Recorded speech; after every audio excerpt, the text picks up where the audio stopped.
दोस्तों नमस्कार, स्वागत आपका न्यूज 80 पर। मैं हूं आपके साथ राहुल राणा। दोस्तों यूपी में मंत्रिमंडल विस्तार हो गया, तस्वीर सामने आ गई। जिन 6 मंत्रियों को शपथ दिलाई गई उनके नाम सामने आ गए, उनके चेहरे सामने आ गए, लेकिन जो तस्वीर पश्चिम यूपी में रालोद के वोटर्स देख रहे थे, रालोद समर्थक देख रहे थे, वो तस्वीर वहां नहीं दिखाई दी।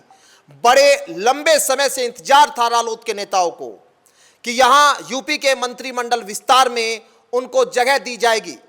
खुद विधायक यहां पर रालोद के ऑन कैमरा ये कह रहे थे कि यहां उनके लिए जो डील हुई थी उसमें यूपी में कैबिनेट मंत्री, यूपी में राज्य मंत्री और जो यहां पर उनको आयोग की बात हुई थी वो साफ तौर पर पहले से तय था। कई बार चर्चा हुई कि यूपी में योगी मंत्रिमंडल विस्तार में रालोद कोटे से एक राज्य मंत्री बनाया जाएगा, लेकिन आज जो तस्वीर सामने आई उसके बाद रालोद नेताओं की उम्मीद पर पानी फिर गया। कल रात यह साफ हो गया था कि रालोद से कोई मंत्री यूपी के मंत्रिमंडल विस्तार में अब नहीं होने जा रहा। उसके बाद से सुबसुबाहट तेज थी। विधायकों ने काफी यहां पर बातचीत की और जानने की कोशिश की कि क्या उनका नंबर है, लेकिन नहीं, यह साफ हो गया था।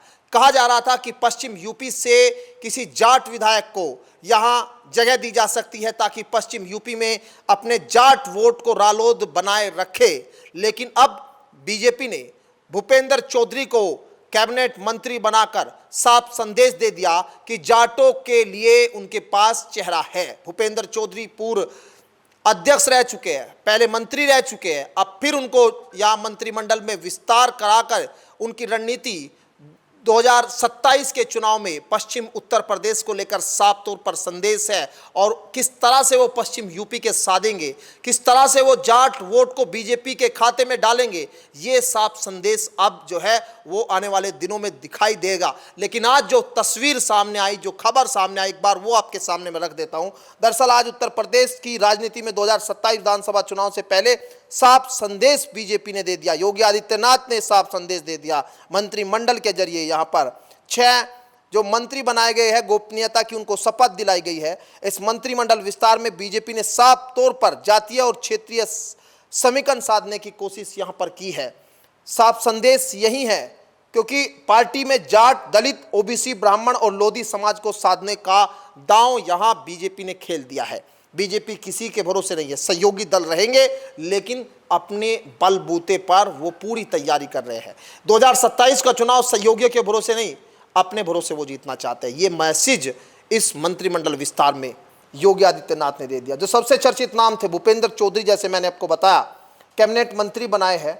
और यहाँ पर समाजवादी पार्टी छोड़कर मनोज पांडे कैबिनेट मंत्री यहाँ बनाए हैं, क्योंकि राज्यसभा चुनाव के दौरान सपा से बगावत करने वाले थे मनोज पांडे।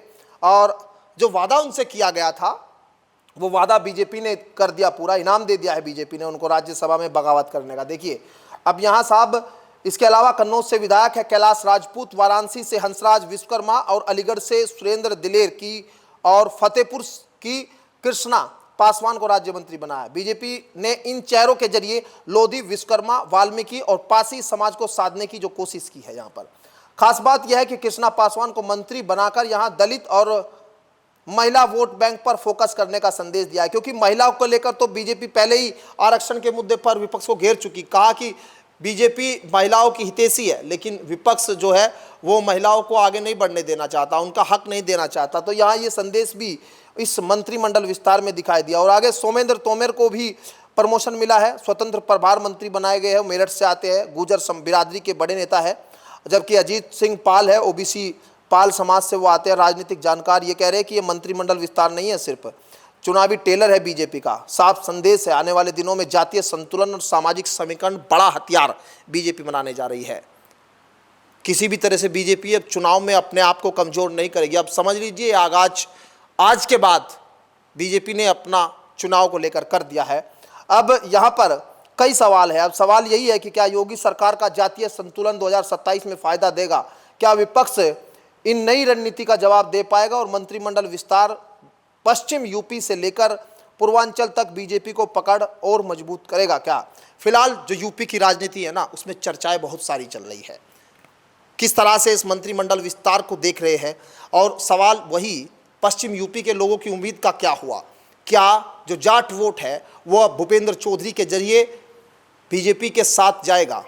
क्या जयंत चौधरी उस वोट को अपने साथ जोड़कर रखेंगे? और क्या अब जो भूपेंद्र चौधरी के जरिए ही जाट वोट शिफ्ट होगा बीजेपी में? यह पूरे कई सवाल है, क्योंकि अब पश्चिम यूपी आने वाले 2027 के चुनाव में काफ़ी महत्वपूर्ण है। करीब 130 सीटें हैं पश्चिम यूपी में, जो यहाँ पर पश्चिम यूपी में जीत 2027 के लिए किसकी होगी किसकी नहीं होगी ये तय करने वाली सीटें हैं।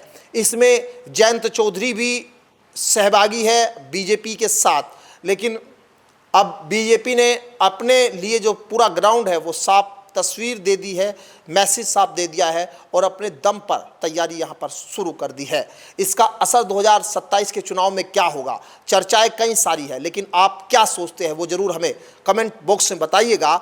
ये वीडियो अगर आपको पसंद आए तो आप इसको शेयर ज़रूर करिए और चैनल को भी सब्सक्राइब करिए और वीडियो को लाइक करिएगा।